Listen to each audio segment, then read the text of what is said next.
Good morning. Corporate അക്കൗണ്ടിങ്ങിൻ്റെ financial reporting സ്റ്റാൻഡേർഡ്സിലെ ഇന്നത്തെ ക്ലാസ്സിലേക്ക് കടക്കാം. കഴിഞ്ഞ ദിവസം നമ്മൾ ക്ലാസ്സിൽ ഡിസ്കസ് ചെയ്ത് നിർത്തിയത് നമ്മുടെ ഫിനാൻഷ്യൽ അക്കൗണ്ടിംഗ് സ്റ്റാൻഡേർഡ്സ് ഇന്ത്യൻ IASനെ കുറിച്ചായിരുന്നു. അതിൻ്റെ ഹിസ്റ്ററിയും അതിൻ്റെ എവല്യൂഷനും IFRS കൺവേർജ് ചെയ്യാനുള്ള അതിൻ്റെ ഹിസ്റ്ററിയൊക്കെ പഠിച്ച് നിർത്തി. ഇനി നമുക്ക് ഇന്നത്തെ ക്ലാസ്സിലേക്ക് കടക്കാം. ഇത് നമ്മൾ ഡിസ്കസ് ചെയ്യാൻ പോകുന്നത് ചെറിയൊരു കാര്യമാണ്, ഇതാണ് ഡിസ്കസ് ചെയ്യുന്നത്. പക്ഷേ നിങ്ങൾക്ക് പഠിക്കാൻ കുറേ ഉള്ളതാണ്. അതായത് list of Indian accounting standards. ഞാൻ കഴിഞ്ഞ ദിവസം പറഞ്ഞത് നമ്മൾ 39 IAS ലിസ്റ്റ് ഔട്ട് നോട്ടിഫൈ ചെയ്തെന്ന് പറഞ്ഞിരുന്നു. അത് ഏതൊക്കെയാണ്, അതിൻ്റെ കറസ്പോണ്ടിങ് IFRSൻ്റെ ടൈറ്റിൽ എന്തൊക്കെയാണ്, ഏതാണ് നമ്മൾ ഇന്ത്യൻ IASൽ വരുന്ന 39 IASകൾ ഏതൊക്കെയാണ്, അതുപോലെ ആ IAS പ്രിപ്പയർ ചെയ്തേക്കുന്നത് ഇൻ ലൈൻ വിത്ത് IFRS ആണ്. IFRS പറഞ്ഞ അതേ കാര്യങ്ങൾ തന്നെയാണ് ഇതിലും, പക്ഷേ നമ്മുടെ എൻവയോൺമെൻറ്റിൽ മറ്റേ കുറച്ച് ചേഞ്ചസ് വരുത്തി, എൻവയോൺമെൻറ്റായിട്ട് അഡ്ജസ്റ്റ് ചെയ്യാനായിട്ട് നമ്മൾ കുറച്ച് ചേഞ്ചസ് വരുത്തി എന്നുള്ളൂ. അത് ഏതൊക്കെയാണ് നോക്കുന്നത്.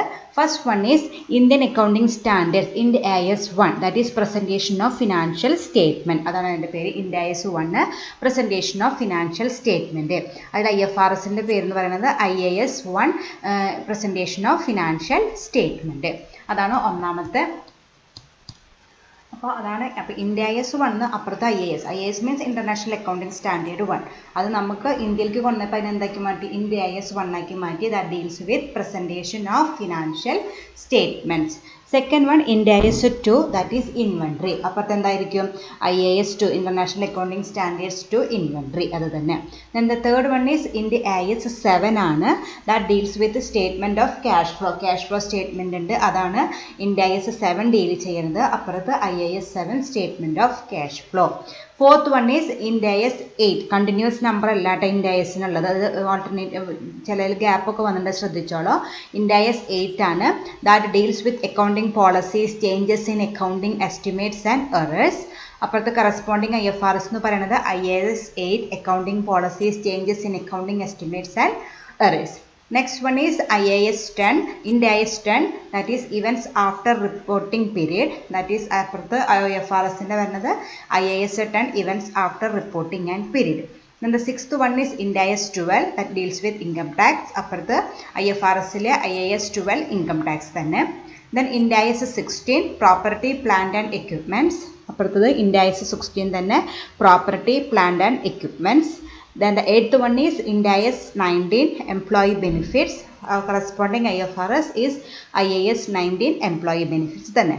അപ്പം നമ്മൾ ഒരു കാര്യം ശ്രദ്ധിച്ചാൽ മതി, നമ്മൾ ഏതെങ്കിലും ഒരു സൈഡ് പഠിച്ചാൽ മതി. Ind AS 1 ആണെങ്കിൽ അപ്പുറത്ത് എന്തായിരിക്കും IAS 1 ആയിരിക്കും. സെയിം കണ്ടന്റ് സെയിം തന്നെ ആയിരിക്കും. ഫസ്റ്റത്തെ പ്രസൻറ്റേഷൻ ഓഫ് ഫിനാൻഷ്യൽ സ്റ്റേറ്റ്മെൻറ്റ് അപ്പുറത്തും അത് തന്നെ. അപ്പോൾ ഏതെങ്കിലും ഒരു സൈഡ് പഠിച്ചു കഴിഞ്ഞാൽ നമുക്ക് പഠിക്കാൻ എളുപ്പമാണ്. പക്ഷെ നിങ്ങൾ കൃത്യമായിട്ട് തെറ്റിക്കാണ്ട്, ആ നമ്പർ തെറ്റിക്കാണ്ട് പഠിച്ചോളൂ കേട്ടോ. അപ്പോൾ ഇതാണ് ആദ്യത്തെ 8 എണ്ണം. ഇനിയുണ്ട് 39 എണ്ണം ഉണ്ട് മൊത്തം. Next is Ind AS 20, that deals with accounting for government grants and disclosure of government assistance. അതിന് ഡീൽ ചെയ്യുന്ന സെഷനാണത്. അതിൻ്റെ കറസ്പോണ്ടിങ് IFRS എന്ന് പറയുന്നത് IAS 20 same accounting for government grants and disclosure of government assistance. Tenth one is Ind AS 21, the effect of changes in foreign exchange rate. Corresponding IFRS IAS 21, the effect of changes in foreign exchange rates. Then the 11th one is Ind AS 23, borrowing cost. Corresponding IFRS IAS 23, borrowing cost. Then the 12th one is Ind AS 24, that is related with the related party disclosure, and corresponding IFRS is IAS 24, related party disclosure. Then the 13th one is Ind AS 27, separate financial statement, and the corresponding is IAS 27, separate financial statement. And the 14th one is Ind AS 28, investments in associates and joint ventures, and the corresponding IFRS is IAS 28, investments in associates and joint ventures. Then the 15th one is Ind AS 29, that deals with financial reporting in hyperinflationary economics, and the corresponding IFRS is IAS 29 financial reporting in hyperinflationary economics. ഇതിങ്ങനെ explain ചെയ്യാൻ പറ്റില്ല, കാരണം ഇതിന് details പഠിക്കേണ്ട ആവശ്യമില്ല. എന്താണ് ആ standard എന്ന് ജസ്റ്റ് ആ പേര് മാത്രം പഠിച്ചാൽ മതി. ഇതിലെല്ലാ ഡീറ്റെയിൽസും പഠിക്കേണ്ട ആവശ്യമുള്ള ഡീറ്റെയിൽസ് നമുക്ക് പഠിച്ചാൽ മതി. അപ്പോൾ ജസ്റ്റ് ആ സ്റ്റാൻഡേർഡിൻ്റെ നമ്പറും ഏതാണ് അത് ഡീൽ ചെയ്യുന്ന സെഷനിൽ മാത്രം ജസ്റ്റ് പഠിച്ചു വെച്ചാൽ മതി. Okay. 16th one is Ind AS 32 that deals with financial instruments presentation. Then next the corresponding IFRS പറയുന്നത് that is IAS 32 financial instruments presentation. And the 17th one is Ind AS 33 that deals with earnings per share. Then and the corresponding വരുന്നത് IAS 33 earnings per share.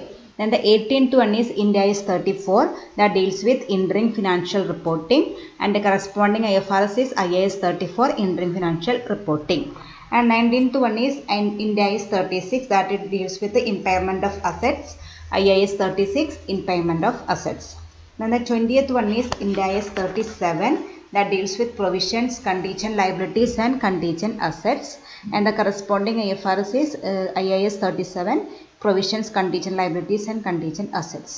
Next one is Ind AS 38 that deals with intangible assets, corresponding IFRS IAS 38 intangible assets. 22nd one is Ind AS 40 that deals with investment property, and the corresponding IFRS is IAS 40 investment property. Then the next one is Ind AS 41 that deals with agriculture, and the corresponding IFRS is IAS 41 that is deals with agriculture.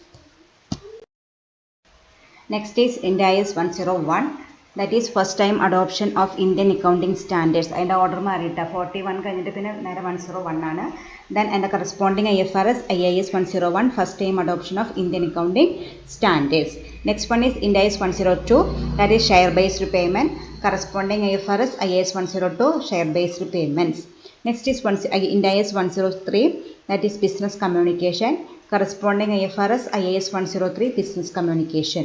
Next one is Ind AS 104 that deals with insurance contract, and the corresponding IFRS is IAS 104 insurance contract. The next one is Ind AS 105 that deals with non-current asset held for sale and discontinued operations, and the corresponding IFRS is Ind AS 104 non-current assets held for sale and discontinued operations. Then the 29th Ind AS is 106 that is exposure for and evaluation of mineral resources, and the corresponding IFRS is IAS 106 exposure for and evaluation of mineral resources. Then the next one is Ind AS 107 that deals with financial instruments disclosure, and the corresponding IFRS is IAS 107 financial instruments disclosure. Next is Ind AS 108 that deals with operating segments, and the corresponding IFRS is IAS 108 that deals with operating segments. Then Ind AS 109 that deals with financial instruments, corresponding IFRS IAS 109 financial instruments. Next one is Ind AS 110 consolidated financial statements, corresponding IFRS IAS 110 consolidated financial statements. Next one is Ind AS 111 that deals with joint arrangements. Then the corresponding IFRS is IAS 111 that deals with joint arrangements. Next one is Ind AS 112 that deals with indisclosure of interest in other entities, and the corresponding IFRS is IAS 112 disclosure of interest in other entities. Next is Ind AS 113 that deals with fair value measurement, and the corresponding IFRS is IAS 113 fair value measurement. Next is Ind AS 114 that deals with regulatory deferral accounts, and the corresponding IFRS is IAS 114 that deals with regulatory deferral accounts.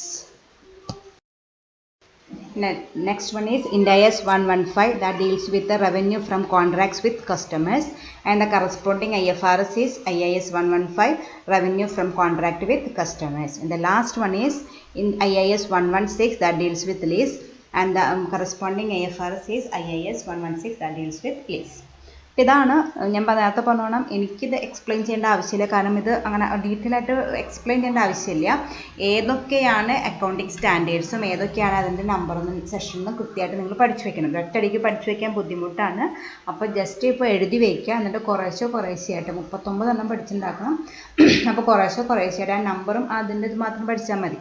അപ്പോൾ അത് പഠിക്കാണ്ട് വേറെ മാർഗ്ഗമല്ലേ. കൃത്യമായിട്ട് നിങ്ങളുടെ സിലബസിൽ പറഞ്ഞിട്ടുള്ള ഒരു area തന്നെയാണ്.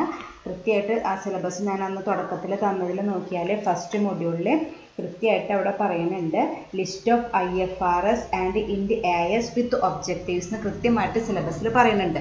അപ്പോൾ നമ്മൾ എന്തായാലും ഇത് പഠിച്ചേ മതിയാവും. അപ്പോൾ നിങ്ങൾ ഒറ്റ സ്വിങ്ങിൽ ഇത് പഠിക്കാണ്ട് കുറേശ്ശെയായിട്ടില്ല. 39 ഒറ്റയ്ക്ക് പഠിക്കാന്ന് വെച്ചാൽ ബുദ്ധിമുട്ട് തന്നെയാണ്. അപ്പോൾ സമയമുണ്ട്, കുറേശ്ശെയായിട്ട് പഠിച്ച് അവസാനിപ്പിക്കണം. അപ്പോൾ ഇത് മാത്രമേ ഞാനിന്ന് എടുക്കണുള്ളൂ. കൃത്യമായിട്ട് ഇതുപോലെ തന്നെ ടേബിൾ വരച്ച് എഴുതിയെടുക്കുക, കുറേശ്ശെയായിട്ട് പഠിക്കാം. Okay, thank you.